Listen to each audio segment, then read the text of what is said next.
Good morning friend, আজি আপোনালোকৰ মাজলৈ এটা বেলেগ ধৰণৰ ভিডিঅ' লৈ আহিছোঁ। আহক ভিডিঅ'টো আৰম্ভ কৰোঁ। আজি আপোনালোকৰ মাজত শিল্পিকা মধুকল্য আপোনালোকক দেখাব চেষ্টা কৰিছোঁ। তেখেতলোক কোন হয়, তেখেত কোন হয় আৰু কি কাৰণে আজি তেখেতৰ ওচৰলৈ মই আহিছোঁ, সবিশেষ তেখেতৰ মুখেদি শুনিব আপোনালোকে। আপোনাৰ নামটো জনাব। মোৰ নাম শিল্পিকা মধুকল্য। আপোনাৰ ঘৰত ফেমিলি?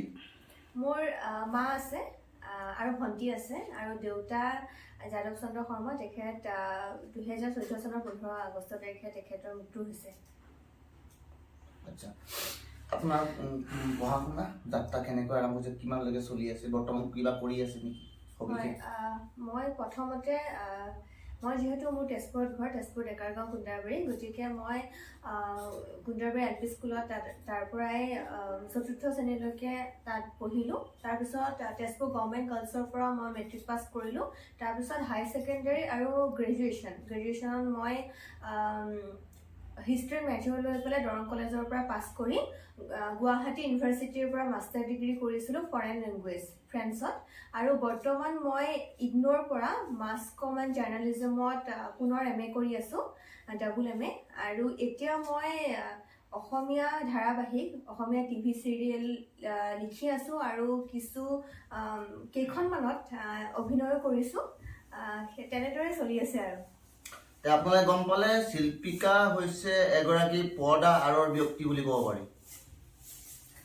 আপোনালোকে গোটেই ভিডিঅ'টো শেষলৈকে চাব। তেখেতৰ জীৱনৰ কিছুমান নজনা কথা আপোনালোকে জানিব পাৰিব। চাই থাকক। কি চিৰিয়েল কৰিলে আপুনি? মই 2018 চনত মই প্ৰথমখন ধাৰাবাহিক লিখিছিলোঁ, যোনখনত জোনাকত সম্প্ৰচাৰিত হৈছিলে। সেইখনৰ নাম হৈছিল মাখন লিখাৰ পিছত মাৰ এটা খণ্ড মই লিখিছিলোঁ। তাৰপিছত মই জোনাকী কাৰেঙৰ ৰাজনন্দিনী খণ্ডটো লিখিছিলোঁ ৰং চেনেলত। আৰু সেই ৰং চেনেলত লিখাৰ পিছত ৰাকেশ শৰ্মাৰ পৰিচালনাৰে মই আৰাধনা ধাৰাবাহিকখন ৰঙত লিখিছিলোঁ। তাৰপিছত আৰাধনা ধাৰাবাহিকখন লিখাৰ পিছত মই শকুন্তলা, সেইখনো ৰং চেনেলতে সম্প্ৰচাৰিত হৈছিলে। ৰং চেনেলৰ শকুন্তলাখন লিখিলোঁ আৰু শকুন্তলাখন লিখাৰ পিছত অনুৰাগিনী, ৰূপকমল হাজৰিকাৰ পৰিচালনাৰে অনুৰাগিনী, সেইখন বৰ্তমান চলি আছে ৰং চেনেলত। আৰু তাৰ উপৰিও মই ৰেঙনি চেনেলত অপৰাধ অনুসন্ধান তাৰো 2টামান খণ্ড লিখিছোঁ। তাৰপিছত আপোনাৰ এতিয়া আছুতীয়া সপোন বুলি জোনাকত সম্প্ৰচাৰিত হৈছে, তাৰ পিছৰ খণ্ডখিনি মই লিখিছোঁ। সেইখন মেগা চিৰিয়েলখন কণিকা দাসৰ পৰিচালনাৰে। আৰু তেনেকৈ সৰু সুৰাকৈ কাম কৰি থকা হৈছে। আৰু যাযাবৰ নামৰ এখন TV চিৰিয়েলো হ'ব, আৰু সেইখন আচলতে ভূপেন হাজৰিকা বায়'পিক, সেইখন চিনেমাও হ'ব। যেতিয়া হলবিলাক খুলিব তেতিয়া চিনেমাৰ ৰূপেও সেইখন দিয়া হ'ব। সেইখনত মই এছিষ্টেণ্ট ডাইৰেক্টৰ হিচাপে কাম কৰিছিলোঁ, লগতে তাত অভিনয় কৰিছিলোঁ চামেলি মেমচাহাবৰ কেৰেক্টাৰটোত। তেনেকৈ চলি আছে আৰু সুপতি DY 365 তাত মই অভিনয় কৰিছিলোঁ। আচ্ছা, শুনিলে আপোনালোকে তেখেতে কিমানখিনি কাম কৰি আছে বৰ্তমান। তেখেতে এই ফলৰ পৰাই তেখেতে জীৱিকা অৰ্জন কৰি আছে। আৰু আপুনি এতিয়া বৰ্তমান আপুনি তেজপুৰত থাকে নে গুৱাহাটীত থাকে? বৰ্তমান মোৰতো ঘৰ তেজপুৰতে হয়, কিন্তু বৰ্তমান কামৰ কাৰণে মই গুৱাহাটীতে আছোঁ। গুৱাহাটীৰ মই গীতানগৰত থাকোঁ। আচ্ছা, এই আপুনি যে ৰাইটাৰ কামটো শিকিলে, আপোনাৰ জন্মগতৰ পৰা আছিলে নে আপুনি নিজে কলাটো বাছি লৈছে? আচলতে মই ঘৰখনত তেনেকুৱা সাহিত্য পৰিৱেশ এটাৰ মাজতে মই ডাঙৰ হৈছিলোঁ। মোৰ দেউতা প্ৰয়াত যাদৱ চন্দ্ৰ শৰ্মা, তেখেত তেজপুৰ কবি চক্ৰৰ প্ৰতিষ্ঠাপক সম্পাদক আছিলে। তাৰপিছত উত্তৰ পশ্চিম তেজপুৰ সাহিত্য সভাৰ উপসভাপতি আছিলে। দেউতাই পিছত মণ্ডল কৰিছিল যদিও প্ৰথমতে সাংবাদিক হিচাপে কাম কৰিছিলে, বাতৰি কাকতত। দেউতাই লিখা মেলা কৰিছিলে, কবিতা, গল্প, প্ৰবন্ধ। গতিকে দেউতাই মোক লিখিবলৈ শিকাইছিলে কবিতা।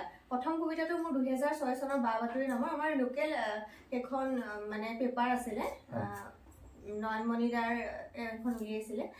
তাৰপিছত সেইখনত প্ৰথমতে কবিতা এটা লিখিছিলোঁ মোৰ ভণ্টি নামৰ। তাৰপিছত সেই কবিতাটোৰ পৰা আৰম্ভ হৈছিলে 4ৰ্থ শ্ৰেণীত। তেতিয়া মোৰ বয়স আছিলে 9 বছৰ। সেই কবিতাটোৰ পৰা আৰম্ভ কৰিলোঁ। তাৰপিছত মোৰ মায়ে বিভিন্ন ধৰণৰ অসম ভিত্তিক কম্পিটিশ্যন কিছুমান হৈ থাকে যে পেপাৰত পায়। মায়ে সদায় দিনত কাম বন কৰি ৰাতি পেপাৰখন পঢ়ে। পেপাৰখনে এডভাৰটাইজবিলাক দিয়ে যে অসম ভিত্তিক গল্পৰ প্ৰতিযোগিতা আছে, কবিতাৰ প্ৰতিযোগিতা আছে। মায়ে মোক সদায় অনুপ্ৰেৰণা দিছিলে, তই লিখচোন, পঠাচোন তালে, যদি পায়ে যাওঁ। তেনেকে প্ৰতিযোগিতাবিলাকতো মই মানে পঠাইছিলোঁ, পুৰস্কৃতও হৈছিলোঁ 2টামানত। তাৰপিছত মাৰ অনুপ্ৰেৰণাতে মই মানে অসমৰ যিখিনি পেপাৰ আছিলে তাত শিশু শিতান থাকে যে, তেতিয়া মই স্কুলত পঢ়ি থকাৰ পৰা শিশু কিতাপবিলাকৰ লিখা আৰম্ভ কৰিছিলোঁ, মানে কবিতা গল্প এনেকৈ। তাৰপিছত আৰু নাটক লিখা আৰম্ভ কৰিলোঁ। তাৰপিছত চিৰিয়েলত বহুত পিছত আহিছোঁ আৰু। শুনিলে আপোনালোকে, মা দেউতাৰ আশীৰ্বাদত তেখেতে এই বিদ্যাটো অৰ্জন কৰিবলৈ সক্ষম হৈছে। এনেকৈ চাই থাকিব আপোনালোকে নিশ্চয় দেখিবলৈ পাব। ইতিমধ্যে আপুনি এই ৰাইটাৰটোৰ বাদে আৰু ট্ৰফি কেনেকুৱা ধৰণৰ ট্ৰফি, বহুত ট্ৰফি দেখিছোঁ, মই আপোনাক দেখাব চেষ্টা কৰিম ট্ৰফিবোৰ, আৰু কিছুমান চাৰ্টিফিকেট মই দেখাব চেষ্টা কৰিম। আৰু বেলেগ কিবা আছে নেকি আপোনাৰ হাতত গুণ? নিজৰ গুণ মানে কি ক'ম এতিয়া, আচলতে গুণ বুলি নকওঁ, কিন্তু মই কিছুমান সৰুৰ পৰা কিছুমান অভ্যাস গঢ়ি উঠিছিল, আৰু আচলতে সেইখিনি ৰুচি বুলি ক'ব লাগিব। ৰুচি আছিলে। সৰুতে ছবি আঁকিছিলোঁ মই, বি ফাইন আৰ্টছ কমপ্লিট কৰিলোঁ, কিন্তু চৰ্চাটো থাকিব লাগে আচলতে। চৰ্চাটো থাকিলে আগবাঢ়ি যাব পাৰি, কিন্তু মই লিখা মেলাত আগবাঢ়িলোঁ কাৰণে কিছুমান যি সৰুতে মোৰ ৰুচি আছিলে সেইসমূহৰ কাৰণে মানে কাম কৰা নহ'লগে। তেনেকে মই যেতিয়া স্কুলত পঢ়ি আছিলোঁ তেতিয়া লিখা মেলাখিনিৰ উপৰিও মই কবিতা আবৃত্তি কৰিছিলোঁ। তাৰপিছত কুইজ কম্পিটিশ্যনত জইন কৰিছিলোঁ, কুইজ কৰিছিলোঁ। তাৰপিছত তৰ্ক প্ৰতিযোগিতাত অংশগ্ৰহণ কৰিছিলোঁ। তাৰপিছত আৰু মই ছবি আঁকিছিলোঁ, সেইসমূহ কৰিছিলোঁ, আৰু খেলা ধূলাও কৰিছিলোঁ। আৰু মই যেতিয়া মই স্কুলত পঢ়ি আছিলোঁ তেজপুৰ গভৰ্ণমেণ্ট গাৰ্লছত, তেতিয়া মই বেডমিণ্টনত ৰানাৰ্ছ আপ আছিলোঁ, আৰু মই দবা খেলত, চেছ খেলত চেম্পিয়ন আছিলোঁ। তেনেকুৱা। আচ্ছা, শুনিলে আপোনালোকে, শিল্পিকা এগৰাকী ছোৱালী হৈ ইমানখিনি জীৱনত কৰিবলগীয়া কাম কৰি গৈছে। আগন্তক আপোনাৰ জাষ্ট আজি হৈছে আপোনাৰ 12 তাৰিখ, 14 তাৰিখে ভেলেণ্টাইন্স ডে আছে। আপোনাৰ কিবা কল্পনা আছে নেকি জীৱনক লৈ? নাই, ভেলেণ্টাইন ডে আচলতে এটা প্ৰেমৰ দিন বুলি কোৱা হয়, কিন্তু প্ৰেম মানে প্ৰেমিক এজন তেওঁকে যে ভাল পোৱা হয় সেইটো নহয়। মা দেউতাক ভাল পাব পাৰি, ভণ্টিক ভাল পাব পাৰি, প্ৰকৃতিক ভাল পাব পাৰি। গতিকে তেনেকুৱা বিশেষ এটা প্ৰেমৰ দিন বুলি তেনেকুৱা বিশেষ পৰিকল্পনা একো নাই। দৈনন্দিন যেনেকৈ জীৱন যাত্ৰা চলি আছে, এই ৰাতিপুৱা খোৱাৰ পৰা উঠা, তাৰপিছত কিতাপ পঢ়া, চিনেমা চোৱা, তাৰপিছত লিখা মেলা কৰা, সেই তেনেকেই চলি থাকিব। 14 তাৰিখৰ দিনটো তেনেকুৱাই প্লেন, বিশেষ তেনেকুৱা একো নাই। একদম সঁচা কথা কৈছে যে ভেলেণ্টাইন্স ডে মানে যে ল'ৰা ছোৱালীৰ মাজত ভাল পোৱা থাকিব লাগিব সেইটো বুলি নহয়, নিজৰ ফেমিলিৰ মাজতো সেই ভাল পোৱাবোৰ উপভোগ কৰিব লাগে, সেইখিনি ক'ব বিচাৰিছোঁ। বাকী হ'ল কি, আপোনাৰ কিবা বিয়াৰ কিবা আগজননী আছে নেকি? নাই, বিয়াৰ আগজননী মানে এতিয়া এই MA পাছ কৰিলোতো, সেই BA পাছ কৰাৰ পিছৰ পৰাই ঘৰৰ পৰা এটা প্ৰেছাৰ এটা আহে, আৰু ঘৰৰ মায়ে কৈ থাকে মানে BA পাছ মানে বিয়া পাছ বুলি কোৱা হয় ন, অসমীয়াত তেনেকে কোৱা হয়। গতিকে মায়েও কৈ থাকে, যিহেতু আমাৰ ঘৰত মানে দেউতা নাই, নাইবা মোৰ ডাঙৰো কোনোবা দাদা বা তেনেকুৱা নাই, মই ঘৰৰ ডাঙৰ ছোৱালী, বহুত দায়িত্বও আছে। কাৰণ মাৰ এটা সকাহ, আৰু মায়ে কেতিয়াবা মোক আৱেগিক কৰিও তোলে সেইটোক কৈ পেলাই যে মোৰ কিবা এটা হৈ যোৱাৰ পিছত তোৰ কি হ'ব, সেইকাৰণে তই এতিয়াই এইটো চিন্তা কৰ। কিন্তু মই মানে মাক কৈছোঁ যে প্ৰথমতে নিজকে এষ্টাব্লিছ কৰি লওঁ, এতিয়াতো আৰম্ভ কৰিছোঁহে, বহুত দূৰ যাবলৈ বাকী আছে, বহুত কাম কৰিবলৈ বাকী আছে, বহুত কল্পনাও আছে। গতিকে প্ৰথমতে সপোনখিনি পূৰণ কৰি লওঁচোন, তাৰপিছত বিয়াৰ কথা ভাবিম বাৰু। তেখেতৰ বিষয়ে শুনিলে, যদি আপোনালোকৰ নিশ্চয় তেখেতক ভাল লাগিছে, মেছেজ কৰিব, কমেণ্ট কৰিব। দেখিলে নহয়, ভেকেঞ্চি খালী আছে ক'বলৈ গ'লে আপোনালোকে এপ্লাই কৰিব পাৰে। ধেমালি কৰিছোঁ, বেয়া নাপাব, কাৰণ তেখেতক আগুৱাই যোৱাত আপোনালোকে উৎসাহ আৰু প্ৰেৰণা দিব, নিশ্চয় ভাল লাগিব। আৰু এনেকুৱা ধৰণৰ চিৰিয়েলবোৰ আপোনালোকে হয়তো চিৰিয়েলকেইখনৰ নাম ক'লে প্ৰায়ভাগ চিৰিয়েল মই চাওঁ, মোৰ ফেমিলিও চায়, হয়তো আপোনালোকেও চাই আছে, কিন্তু কোনে লিখিছেতো আপোনালোকে অনুভৱ কৰিব পৰা নাছিলে। কিন্তু আজি গম পালে, উৎসাহ আৰু প্ৰেৰণা দিব যাতে আগবাঢ়ি যাওক। ঠিক আছে। তেখেতৰ আৰু এটা কলা আছে, সেই কলাটো হৈছে তেখেতে নিজে গানৰ লিখে, আৰু সেই গানৰ উপলক্ষে তেখেতে বাহিৰলৈ ইতিমধ্যে 2বাৰ 3বাৰকৈ যাবলগীয়া হৈছে। তেখেতৰ মুখেদি সবিশেষ শুনকচোন, কওকচোন। মই গুৱাহাটী বিশ্ববিদ্যালয়ত যেতিয়া পঢ়ি আছিলোঁ, তেতিয়া মই তাৰ মিউজিক ছেক্ৰেটাৰী আছিলোঁ গুৱাহাটী বিশ্ববিদ্যালয়ত। আৰু তাৰ বাবে আমাৰ ইয়থ ফেষ্টিভেল হয়, নেশ্যনেল ইয়থ ফেষ্টিভেল, অৰ্থাৎ আন্তঃৰাষ্ট্ৰীয় যুৱ মহোৎসৱ। গতিকে যুৱ মহোৎসৱত আমি গুৱাহাটী বিশ্ববিদ্যালয়ত মানে প্ৰতিনিধিত্ব কৰিছিলোঁ। সেইখন হৈছিলে এমিটি ইউনিভাৰ্চিটি দিল্লীত হৈছিলে। তেতিয়া আমাৰ গুৱাহাটী বিশ্ববিদ্যালয় দ্বিতীয় শ্ৰেষ্ঠ বিশ্ববিদ্যালয়ৰ খিতাপ অৰ্জন কৰিবলৈ সক্ষম হৈছিলে আৰু গোটেই 100খন বিশ্ববিদ্যালয়ৰ ভিতৰত ভাৰতৰ।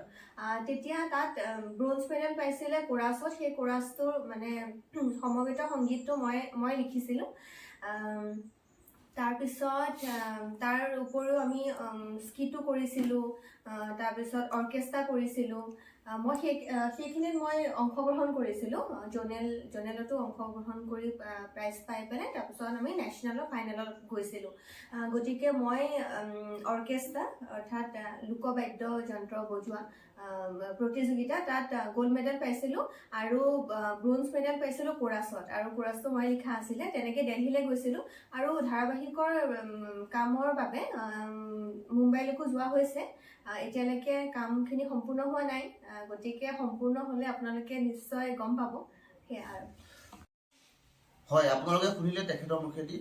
আৰু তেখেতৰ ঘৰত কোন কোন আছে আপোনালোকে নিশ্চয় গম পালে। এগৰাকী বৰমাছ অৰ্থাৎ তেখেতৰ মাক আৰু তেখেতৰ এগৰাকী ভণ্টি আছে। তেখেতৰ যিখিনি গুণ আছে, ভণ্টিৰ গাতো তেনেকুৱা ধৰণৰ কিছুমান গুণ আছে। ভণ্টিৰ সবিশেষ আপুনি তেখেতৰ মুখেদি শুনো, কাৰণ ভণ্টিগৰাকী বৰ্তমান নাই, তেখেত কলেজলৈ গৈছে। হয়, মোৰ ভণ্টিৰ নাম বিদিশা মধুকৈল্য। তাই সত্ৰীয়া নৃত্যত বিশাৰদ কৰিলে আৰু আৰ্টত বি ফাইন আৰ্টছ কমপ্লিট কৰিলে। তাই এতিয়া দৰং কলেজত পঢ়ি আছে চাইকলজিৰ মেজৰলৈ। এতিয়া ঘৰত নাই, কলেজলৈ গৈছে। তাইও মানে আৰ্ট এণ্ড ক্ৰাফ্টৰ ওপৰত কাম কৰি আছে। আছাম ৰেকৰ্ডো কৰিছিলে ক্ৰাফ্টৰ কাম কৰি। সেইকাৰণে তাই মানে সেইটো দিশতে আগবাঢ়িব বিচাৰিছে। সেই তেনেকুৱাই আৰু তাই ভাল নাচে। তাৰপিছত তাই লিখা মেলাৰ লগতে তাই মানে আৰ্টতো চিত্ৰকলাতো তাইৰ আগ্ৰহ আছে। আৰু মায়েও মানে সেইকাৰণে তাইকো বহুত অনুপ্ৰেৰণা দিয়ে। তাই কম্পিটিশ্যন হ'লে মায়ে তাইক হাতত ধৰি পেলাই লৈ যায় কম্পিটিশ্যনলৈ। সেয়া আৰু শিল্পীকাৰ বিষয়ে গোটেইখিনি সবিশেষ জানিলোঁ তেখেতৰ সৈতে। মই বৰ্মাৰ লগত দুআষাৰ পাতো আৰু আপোনালোক চিনাকি কৰিব বিচাৰিছোঁ। এয়া বৰ্মা হয়, শিল্পীকাৰ মাক হয়। আপোনালোকে দেখিছে তেখেতক। এইগৰাকী মাতৃয়ে তেখেতলোকক বৰ্তমান এটা নিজৰ পথত আগবাঢ়ি যোৱাত যথেষ্ট অৱদান লগাইছে। আপুনি কওকচোন, আপোনাৰ ছোৱালী দুগৰাকীক আপুনি কেনেকৈ আগবাঢ়ি যোৱাত সহায় কৰিছে? সিহঁতক মই যেনেকৈ ধৰক যিমান আগবাঢ়িব লাগিছিলে তিমান মানে মই বঢ়াব পৰা নাই। আৰু অলপ মানে টকা পইচাও লাগে এইবিলাক ক্ষেত্ৰত আজিকালি। গতিকে মই যিমান সাধ্য অনুযায়ী পাৰিছোঁ তিমানেই আগবঢ়াইছোঁ আৰু দুইজনী ছোৱালীকে। শুনিলে তেখেতৰ মুখেদি যিমানখিনি পাৰে সিমানখিনি আগবঢ়াই গৈছে। এক কথাত ক'বলৈ গ'লে মৃত দেউতাক আৰু মাকে বৰ্তমান তেখেতলোকৰ আশাখিনি পূৰণ কৰাত জীয়ৰী দুগৰাকী আগবঢ়াইছে। কাৰণ তেখেতলোকৰ যিহেতু ল'ৰা নাই, ছোৱালী দুগৰাকীয়ে নিজৰ ল'ৰাৰ দৰে কাম কৰি মাকক শুশ্ৰূষা কৰি ৰাখিছে। বৰ্তমান ঘৰখনৰ মাত্ৰ তিনিজন ফেমিলিয়ে। চাই থাকক আপোনাৰ সবিশেষ। মই তেখেতৰ মুখেদি শুনি আছোঁ। আপোনাৰ সৰু ছোৱালীজনীৰ বিষয়ে শুনি দিয়কচোন আপোনাৰ মুখেদি। মোৰ সৰুজনী ছোৱালী সৰুৰ পৰা মানে মই এই ইয়াত গাঁৱত দলি পাতে, তেতিয়া মানে কম্পিটিশ্যন পাতে। মই 5 বছৰ মানৰ পৰাই দুইজনীকে মানে তেতিয়া আমাৰ যৌথ পৰিয়ালৰ মাজতে আছিলোঁ। শুনিলে তেখেতলোকৰ নিজ মাতৃৰ মুখেদি জীয়ৰী দুগৰাকীৰ কথা। হয়, মাজতে এখন কিতাপ মই পাইছিলোঁ, কিতাপখন মই পঢ়িছিলোঁ, ভাল লাগিল। আপোনালোকে হয়তো এই কিতাপখন পাইছে, তেখেতলোকে দেখাব। কিতাপখন তেখেতৰ নিজে লিখা হয় কিতাপ, দেউতাক আৰু তেখেতৰ অৱদানত আৰু ছোৱালীজনীৰ। আৰু ইয়াতে বৰ ধুনীয়া মানুহকেইজনৰ ইয়াতে কবিতা আবৃত্তি কবিতা লিখা আছে। সেইবোৰ আপোনালোকে চাব পাৰিব নিশ্চয়, ভাল পাব। কিতাপখনৰ কিছুমান বস্তু আপুনি কোনে লিখিছে এবাৰ জনাই দিয়ক। কবিতা কিতাপখনৰ নাম হৈছে চাগুনাৰ প্ৰহেলিকা। এখন দেউতাই মোক কৈছিলে বহুত বছৰ আগতে, যেতিয়া মই ক্লাছ 10ত আছিলোঁ, তেতিয়া দেউতাই কৈছিলে যে আমি যুটীয়াভাৱে দেউতা আৰু মোৰ কবিতাৰ এখন কবিতা কিতাপ উলিয়াওঁ। কিন্তু তেতিয়া মই লিখিছিলোঁ কবিতা, কিন্তু উচ্চমানৰ নাছিলে মানে।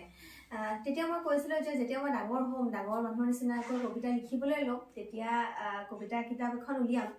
তাৰপিছত মেট্ৰিক পাছ কৰাৰ পিছত মই ভাবিছিলোঁ যে আমি কিতাপ এখন উলিয়াওঁ, কিন্তু তেতিয়া দেউতা 2014 চনতে দেউতা ঢুকালে। তাৰ আগতে চিকিৎসাৰ বাবেও বহুত পইচা খৰচ হৈছিলে। দেউতা ঢুকোৱাৰ পিছত যিহেতু মানে চাকৰিয়াল বুলি দেউতাই আছিলে, মা আছিলে গৃহিণী, গতিকে বিভিন্ন ধৰণৰ আৰ্থিক অসুবিধাও হৈছিলে। তেতিয়া চিন্তা কৰিব পৰা নাছিলোঁ যে এখন কিতাপ উলিয়াব লাগে। পিছত যেতিয়া কম হ'লেও কিঞ্চিতমান হ'লেও যেতিয়া নিজে উপাৰ্জন কৰিবলৈ ল'লোঁ, সেই উপাৰ্জনৰ পইচাই চাকৰিয়াৰ প্ৰহেলিকা এই কিতাপখন উলিয়াইছিলোঁ, য'ত দেউতাৰ কবিতা আছে, যাদৱ চন্দ্ৰ শৰ্মা, মোৰ কবিতা আছে, আৰু লগতে বিদিশা মধুকলা মোৰ ভণ্টিৰ কবিতা আছে। আৰু এই কবিতা কিতাপখন আমি উন্মোচন কৰা হৈ গ'ল, গুৱাহাটীতে উন্মোচন কৰিছিলোঁ এটা অনুষ্ঠান পাতি পেলাই। তেনেকৈ আমি এই কিতাপখন উলিয়াইছিলোঁ। সেয়াই আৰু। হয়, শুনিলে তেখেতৰ কিতাপ। এই কিতাপখনত কিন্তু আৰু কেইজনমান ব্যক্তিৰ তাত কিছুমান লিখা আছে, আপোনালোকে নিশ্চয় কিতাপখন চাব পাৰিব। শুভেচ্ছা বাণী আছে, কিছুমান ভাল ভাল মানুহৰ আছে, পঢ়ি ভাল লাগে। হয়, তেখেতৰ মাতৃৰ মুখেদি শুনিলে। এতিয়া বৰ্তমান মই আৰু কেইটামান কথা জানিব বিচাৰিছোঁ যে আপোনাৰ শিল্পিকা ছোৱালীজনী, ডাঙৰ ছোৱালীজনীৰ দুটা বেয়া গুণ আৰু দুটা ভাল গুণ জানিব বিচাৰিছোঁ। তাইতো সৰুতে মানে স্কুলত LP স্কুলত নাম লিখাই দিওঁতে তাই মানে স্কুলত পঢ়িবলৈ যাবলৈ মানে এলাহ কৰে। মই গৈ থৈ আহোঁগৈ, তাই মোৰ পিছতে ঘৰ পাইহি আহি। তেনেকুৱা স্বভাৱৰ আছিলে আৰু তাই।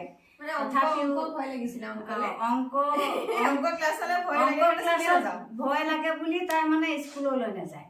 তাৰপৰা তেনেকেই মানে তাই পঢ়াটো পিছত ভাল হ'লগৈ আৰু ঘৰতে পঢ়া মেলা কৰে বাৰু, ময়ে সন্ধিয়া পঢ়াওঁ, তেনেকৈ পঢ়াটো ঠিকেই হ'ল। আৰু আপোনাৰ আৰু এটা বেয়া গুণ আছে, দুটা ক'ব বিচাৰে। বেয়া গুণটো কি আৰু? বেয়া গুণটো মানে স্কুলৰ পৰা আহিব তাই, মই মানে ভাত দিবলৈ যাওঁ, তাই লুকাই ফুৰে, য'ত ত'ত লুকাই ফুৰে। মই গোটেইখন বিচাৰি ফুৰো, তাই ক'লে গ'ল উৎপতীয়া। তাইক মানে মই দৌৰি দৌৰি বিচাৰি মানে ভাত খুৱাব লাগে। সেইটো তাই বেয়া গুণেই আছিলে সৰুতে। এতিয়া বাৰু ভাল হ'ল। ভাল গুণ দুটাটো কওকচোন। বৰ্তমানটো কওক। বৰ্তমান তেখেতৰ কেনেকুৱা কি ভাল গুণ দুটা আপুনি দেখিছে? তাই লিখা মেলা কৰা মেলা এইবিলাকতো দেউতাকৰ অনুপ্ৰেৰণাও পাইছে, মোৰ ফালৰ পৰাও যি পাৰিছো মই সহায় কৰিছো বাৰু। এতিয়া বাৰু ঠিকেই আছে, যিখিনি বিচাৰিছো সেইখিনিয়ে তাইৰ পৰা পাইছো বাৰু। ভৱিষ্যতে কি হয় মই নাজানো। ছোৱালীৰ বিয়া দিয়াৰ কথা কিবা ভাবিছে নেকি আপুনি? মইতো বিচাৰিছো বাৰু, ভাল পাত্ৰ পালেতো মই বিয়া দিব বিচাৰিছো, কিন্তু তাই আকৌ মতটো মানে দিয়া নাই নহয়। সেইটো কাৰণে মই মানে পিছ হুৱকি থাকিবলগীয়া হৈছে। হয়, শুনিছে আপোনালোকে, মাতৃগৰাকীও বিচাৰিছে যে ছোৱালীজনী বিয়া হোৱাটো, কিন্তু বৰ্তমান সময় হোৱা নাই। তেখেতক আগবাঢ়ি যোৱাত আপোনালোকে সহায় কৰক। আশা কৰোঁ আপোনালোকে যিমান পাৰে ইমান এই তেখেতৰ বাৰ্তাখিনি আপোনালোকে শ্বেয়াৰ কৰিব। আগবাঢ়ি যোৱা যাতে আপোনাক প্ৰেৰণা দিয়ে, উৎসাহ দিয়ে। এনেকৈ কিছুমান সৰু সৰু স্ক্ৰিপ্ট সৰুৰ পৰা ডাঙৰলৈ যাব, নহয় জানো? তেনেকুৱা ধৰণৰ স্ক্ৰিপ্ট আগবঢ়োৱাত লিখাৰ ক্ষেত্ৰত আপোনালোকে প্ৰেৰণা দিয়ক। এইখিনিয়ে মোৰ ক'বলগীয়া। আৰু মই তেখেতৰ জীৱনত কি কেনেকুৱা ধৰণৰ বস্তু অৰ্জন কৰিছে মই দেখাব চেষ্টা কৰোঁ। বহুত ট্ৰফি দেখিছোঁ মই সেইবোৰ দেখাবৰ কাৰণে মই চেষ্টা কৰোঁ। চাওক, ইমানবোৰ ট্ৰফি তেখেতে অৰ্জন কৰিছে। তেখেতৰ মুখেদি শুনকচোন, কোনটো ট্ৰফি কেনেকৈ পাইছে, কোন ফালৰ পৰা পাইছে? ইয়াত লিখাই আছে কলংপাৰ এৱাৰ্ড, নগাঁৱত। নগাঁৱত পাইছে এইটো নগাঁৱত পাইছিলোঁ। কলংপাৰ নামৰ মানে এৱাৰ্ড এটা মোক দিয়া হৈছিলে লিখা মেলাৰ কাৰণে। তাৰপিছত আৰু এইটো হৈছিলে মই এইটো মই হেৰিত পাইছিলোঁ, আৰ্ট কম্পিটিশ্যনত ফাৰ্ষ্ট প্ৰাইজ পাইছিলোঁ। এইটো তাৰ কাৰণে পাইছিলোঁ। আৰু এয়া কবিতা আবৃত্তিত ফাৰ্ষ্ট প্ৰাইজ, তাৰপিছত বক্তৃতাত ফাৰ্ষ্ট প্ৰাইজ, আৰু কুইজত ফাৰ্ষ্ট প্ৰাইজ, এইখিনি। তাৰপিছত এয়া হৈছিলে মই চেছ খেলত মানে স্কুলত পাইছিলোঁ, চেছ খেলত ফাৰ্ষ্ট প্ৰাইজৰ আছিলে এয়া। তাৰপিছত এইটো মই 5 বছৰ মানে কুইজ কম্পিটিশ্যনৰ স্কুলত যিহেতু ফাৰ্ষ্ট হৈছিলোঁ, সেইকাৰণে এইটো চেম্পিয়নৰ এইটো আছিলে। তাৰপিছত এইটো মই যেতিয়া দৰং কলেজত পঢ়ি আছিলোঁ, পঢ়ি থাকোঁতে মই তাৰ বেষ্ট ৰাইটাৰ আছিলোঁ, শ্ৰেষ্ঠ সাহিত্যিক, সেইটো তাৰ কাৰণে দিয়া হৈছিলে। আৰু এইটো বান থিয়েটাৰত পাইছিলোঁ, কবিতা আবৃত্তিৰ কাৰণে পাইছিলোঁ। তাৰপিছত ইয়াত মোৰ ভণ্টিৰো আছে। ভণ্টিও যিহেতু নাচে, তাই কবিতা আবৃত্তি কৰে, তাৰপিছত তাই আৰ্ট কৰে, গতিকে এয়া দুটামান ভণ্টিৰ, এইখিনি ভণ্টিৰ হয়। তাৰপিছত আপোনাৰ এইখিনি এইটো মই GIMT ইয়াৰ ইঞ্জিনিয়াৰিং কলেজখন যে আছে তাত মই কুইজত এইটো মই কবিতা আবৃত্তিত ফাৰ্ষ্ট পাইছিলোঁ আৰু এইটো মই কুইজত ছেকেণ্ড পাইছিলোঁ। তাৰপিছত এইটো গুৱাহাটী ইউনিভাৰ্চিটিত মই যেতিয়া পঢ়িছিলোঁ তাৰ ভাৰ্চিটি উইকত মানে ইউনিভাৰ্চিটিৰ উইক হয়, ইউনিভাৰ্চিটিৰ উইকত এইটো মই খেলত পাইছিলোঁ। মই কি খেলত পাইছিলোঁ পাহৰিছোঁ অলপ। তাৰপিছত এইটো মই গুৱাহাটীতে ডিষ্ট্ৰিক্ট লাইব্ৰেৰীত পাইছিলোঁ, এইটো অসম ভিত্তিক ৰচনা এছে কম্পিটিশ্যনত পাইছিলোঁ। তাৰপিছত এইটো মই শ্ৰেষ্ঠ তাৰ্কিক হৈছিলোঁ বেষ্ট ডিবেটৰ তেজপুৰ ইউনিভাৰ্চিটি অল আছামৰ ভিতৰত হৈছিলে এইটো পাইছিলোঁ, প্ৰাইজ মানি পাইছিলোঁ, চাৰ্টিফিকেট। আৰু এইটো মোৰ ভণ্টিৰ শ্ৰেষ্ঠ বক্তা আৰু এইটো বেষ্ট টিম পাইছিলোঁ ডিবেট কম্পিটিশ্যনত। এইটো আমাৰ তেজপুৰতে অনুষ্ঠিত হৈছিলে, এইটো অসম ভিত্তিক আছিলে। তাৰপিছত এয়া মই মানে শোণিতপুৰ কবি সন্মিলনৰ লগত জড়িত, মানে সেইকাৰণে এয়া দিয়া হৈছিলে আৰু এনেকৈ মই NGO এটাৰ লগতো জড়িত হৈ আছোঁ। এইটো কেয়াৰুল 365 নামৰ তাৰ ফালৰ পৰা এইটো দিছে। সেই তেনেকুৱাই আৰু প্ৰাইজখিনি আছে আৰু ওপৰত জাপিও দিয়া হৈছে, কিছুমানক সম্বৰ্ধনা জনোৱা হৈছে, সম্বৰ্ধনাৰ কাৰণে জাপি আৰু গামোচা। আৰু এয়াও সেই তেনেকুৱা বেষ্ট কিছুমান দিয়া হৈছে, বেষ্ট দিয়া হয় আৰু কিছুমানত মানে এই কিতাপ দিয়া হয় বা তেনেকুৱা চাৰ্টিফিকেট দিয়া হয়, তাত এৱাৰ্ড তেনেকৈ দিয়া নহয়, সেয়া আৰু। অকল তেখেতে নহয়, তেখেতৰ ভণ্টিও আছে, ভণ্টিৰ ট্ৰফিটো এইটো দেখাইছে। ভণ্টিগৰাকীক মই দেখাব পৰা নাই, নেক্সট কোটাত আহিলে তেখেতক মই লগ কৰি তেখেতৰ সবিশেষ আপোনালোকক মই জনাব চেষ্টা কৰিম। চাই থাকক ভিডিঅ'টো আগলৈ। চাওক কি সুন্দৰ লিখা আছে ইয়াতে মই গুৱাহাটী ইউনিভাৰ্চিটিত যেতিয়া সংগীত সম্পাদক অৰ্থাৎ মিউজিক ছেক্ৰেটাৰী আছিলোঁ, সেইটো মোৰ টেবুলত এখন আছিলে। গতিকে এতিয়াতো মোৰ পষ্টটো মানে এতিয়া মই প্ৰাক্তন হ'লোঁ, গতিকে মই এনেই এখন কৰি থকাতকৈ মই ঘৰত আনি ধুনীয়াকৈ সজাই থৈ দিছোঁ। আৰু এইটো যোনটো ৰুম আছিলে, মোৰ ৰুমৰ দুৱাৰত এখন লগোৱা আছিলে নেম প্লেটখন, এয়া তাৰ হয়। তাৰপিছত আপোনাৰ মই সংগীতত মানে কণ্ঠ সংগীতত বিশাৰদ কমপ্লিট কৰিছিলোঁ B News, এখন তাত পিন্ধোৱা হৈছিলে যোনদিনা আমাক মানে চাৰ্টিফিকেট দিয়া হৈছিলে তাৰ হয়। তাৰপিছত মই দৰং কলেজৰ যেতিয়া বেষ্ট ৰাইটাৰ আছিলোঁ, এইখন তেতিয়া পিন্ধোৱা হৈছিলে। এই দুখনো তেনেকৈ আছে আৰু অগণন কিতাপ দেখিছে আপোনালোকে, অগণন কিতাপ তেখেতৰে দেউতাকৰ আৰু তেখেতৰে হয়। কিতাপ মানে আচলতে দেউতাই কিছুমান কিনা হয়, কিছুমান মোৰ কিনা, কিন্তু বিশেষকৈ ইয়াত কিতাপ আছে আমি প্ৰাইজ পোৱা কিতাপখিনিয়ে ইয়াত বেছিকৈ আছে। আৰু সবিশেষ চাই থাকক তেখেতৰ দেউতাৰ ফটো। এয়া মোৰ দেউতাৰ ফটো হয়, এয়া মোৰ দেউতাৰ ফটো। কলিয়াবৰ প্ৰিয়াংকু দাই এখন আঁকি দিছিলে খুব ধুনীয়াকৈ, এইখন দেউতাৰ ফটো। অসম কবি সন্মিলনৰ লগত ভণ্টি জড়িত হৈ আছে, ময়ো জড়িত হৈ আছোঁ। আমাৰ এটা তেজপুৰত শাখা এটাও আছে আউনীআটী কবি সন্মিলন বুলি, গতিকে আমি দুয়োজনী তাৰ লগত জড়িত। সেইখন তাৰ আৰু এয়া আমি ইউনিয়ন বডিত আছিলোঁ। মানে যেতিয়া মই দৰং কলেজত পঢ়ি আছিলোঁ, মই লিটাৰেচাৰ ছেক্ৰেটাৰী আছিলোঁ, গতিকে প্ৰিন্সিপাল ছাৰৰ লগত আমি গোটেই ইউনিয়ন বডিৰ ফটো এখন উঠিছিলোঁ। এখন ফটো ধুনীয়াকৈ সজাই থোৱা আছে। আৰু দৰং কলেজত পঢ়ি থাকোঁতে এজন দাদাই ভৱেন দাই মোক ধুনীয়াকৈ জন্মদিনৰ উপহাৰ স্বৰূপে কবিতা এটা লিখি দিছিলে, সেইটো মই ঘৰত ধুনীয়াকৈ সজাই থৈ দিছোঁ। সেই কবিতাটো জন্মদিনৰ উপহাৰ হিচাপে।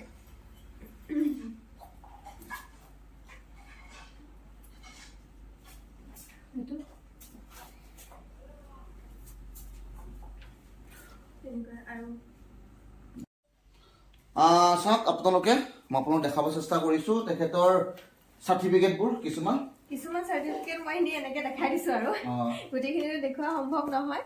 এয়া স্কুলৰ পৰা আদি কৰি স্কুলৰ পৰা তাৰপিছত কলেজত আছিলে, তাৰপিছত কিছুমান ইউনিভাৰ্চিটিত আছিলে, কিছুমান অল আছাম কম্পিটিশ্যনৰ। এয়া দৰং কলেজত হয়, বহুত ধৰণৰ বিভিন্ন ধৰণৰ আছে। তাতে লিখা মেলাৰো আছে। তাৰপিছত নাটক কৰিছিলোঁ মই, তাৰপিছত নাটক কৰাৰো কিছুমান চাৰ্টিফিকেট আছে, লিখা মেলাটো আছে, আৰ্টৰো আছে, সেই তেনেকুৱা কিছুমান চাৰ্টিফিকেট। আৰু এয়া অকল মা দেউতাৰ অনুপ্ৰেৰণা বুলিয়ে নকওঁ, মোৰ আত্মীয়সকলেও মোক অনুপ্ৰেৰণা দিছিলে, গতিকে তেওঁলোকৰ নাম ক'বই লাগিব। আৰু মোৰ বন্ধু বান্ধৱ, মোৰ স্কুলৰ পৰা ইউনিভাৰ্চিটিলৈকে যিমানখিনি বন্ধু বান্ধৱ হ'ল, তেওঁলোকেও সদায় মোক সহযোগিতা কৰিছিলে, মোক প্ৰেৰণা দিছিলে। আৰু লগতে মই মানে মোৰ প্ৰফেশ্যনেল ক্ষেত্ৰত মই যিসকলৰ লগত বৰ্তমানলৈকে কাম কৰি আছোঁ, তেওঁলোকেও মোক যথেষ্ট অনুপ্ৰেৰণা দিছিলে। যেনেকৈ ৰূপকমল হাজৰিকা, পাপু দা, তেওঁলোকৰ লগত মই এতিয়া বৰ্তমান কাম কৰি আছোঁ। সুনয়না বা শকুন্তলাৰ ডিৰেক্টৰ, তাৰপিছত ৰাকেশ দা, আৰু লগতে তেওঁলোকৰ উপৰিও নাহিদ দা, মই গোটেই কেইজনৰ নাম যিহেতু ক'ব নোৱাৰিম, মই বৰ্তমান যিসকলৰ কাম কৰি আছোঁ তেওঁলোকৰ নামেই কৈছোঁ, লগতে ভৰত কলিতা তেখেতো। তেওঁলোকে মোক বহুত অনুপ্ৰেৰণা দিছিলে, সেইকাৰণে আগবাঢ়ি যাব পাৰিছোঁ। এনেকৈ যদি আশীৰ্বাদ অসমবাসীয়ে দিয়ে, অনুপ্ৰেৰণা যদি দিয়ে, তেতিয়াহ'লে ভাল ভাল কাম কৰি যাবলৈ, ময়ো আগবাঢ়ি যাবলৈ এটা প্ৰেৰণা পাম। হয়, এয়াই আছিলে শিল্পিকা মধুকৈলৰ জীৱন কাহিনী। এতিয়া আপোনালোকে শুনিলে আৰু তেখেতক আগবাঢ়ি যোৱাত আপোনালোকে উৎসাহ আৰু প্ৰেৰণা দিব। আশা কৰোঁ আপোনালোকে তেখেতৰ উজ্জ্বল ভৱিষ্যত কামনা কৰে। এইখিনিয়ে কৈ আজিৰ ভিডিঅ'টো ইমানতে সামৰণি মাৰিছোঁ।